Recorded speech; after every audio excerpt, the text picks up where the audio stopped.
here we go. It says the table above gives values of f, f prime, g, and g prime at selected values of x. So that statement's nothing special. I see the table, I'm good there. Any questions so far? Cool. Then it says if h is equal to f of g, h prime of 1 is what? So I don't really have anything new to teach you here. I just kind of thought this might be a good one to do together. So who can suggest what we might write first? Key is to, just looking for more hands. So what should you be thinking? Like you read the problem, you read what they're asking for, what should your thought be? I'm trying to get you all used to read a problem you've never seen before. Don't think of another problem, think of concepts. So what am I thinking, Mary? I think that you could just do the derivative of h of x first. It's perfect. So I have h of x. No, it's perfect. It's not remembering some other problem. It's looking at what they gave you and saying, oh, awesome, they gave me h. They want h prime of 1. Therefore, I need to find h prime of x first. So how many knew we were going to do this? 2 points, 3 for Mary. So as I look at the board, again, what am I thinking? What's my next stop?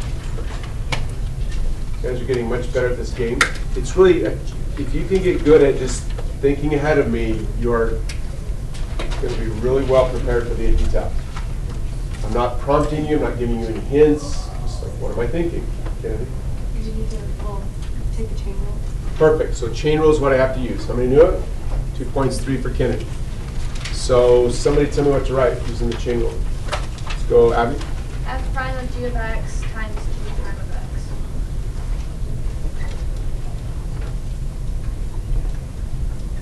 2 for Abby. Questions? Do you need me to do anything again or differently? So now what am I thinking? I'm going to get you all like, you're going to be so good at this, we're going to invite an administrator in the room like, I want to see how Mr. Smith teaches. I just stand and go, what am I thinking? It'd be like, awesome. Like the whole class raised their hand. Hey, you're right. That's exactly what I thought. It's perfect. It's exactly how it should be. Awesome job. Please. Plug in 1 for x. Plug in 1 for x. How many knew it? Point, 2 for Josh. So I write down h prime of 1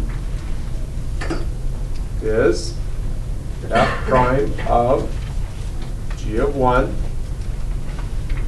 g prime of 1. Perfect. How many knew it before I wrote it? Point as well. Okay.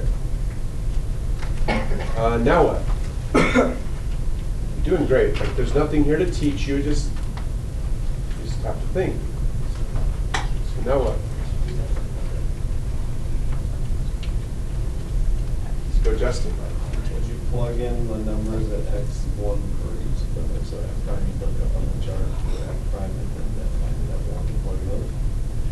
You're close. You're just making a small mistake. 2 points though. But you're on the right path. So. But you need to find g of 1 and g prime of 1? There we go. We need g of 1. So what is g of 1, Sophie? -1. Nicely done. So here's x equal 1. So g of 1 is -1.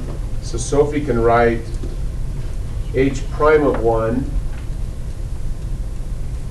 Did that really well, Lizzie. Good job. H prime of 1. So she has this extra task of having to fight with me because we both have a mouse. So this is the mouse, and the mouse on the desk is the same mouse. So when she sees the mouse suddenly jump and moves, like, oh, Mr. Smith just grabbed the pen. And when she watches me stop, then she can start typing in some things for me. She's awesome. So good job, Lizzie. I'm very excited about her skills back there. So, so this is f prime of -1 multiplied by g prime of 1. Question?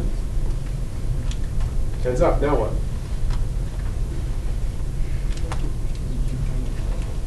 Let's go nano. F prime of 1 is 5.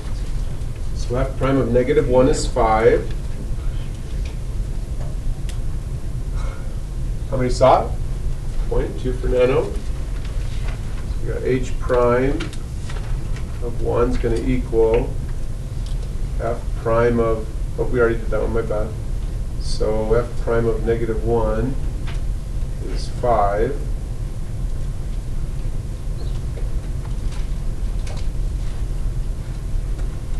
Hands up.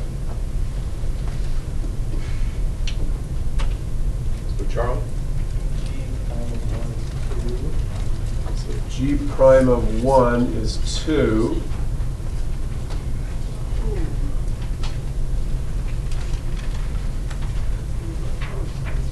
Nicely done. 2 for Charles. Questions? You need to elaborate on anything, say it again different, whatever. So. Outstanding. Good work. So save this.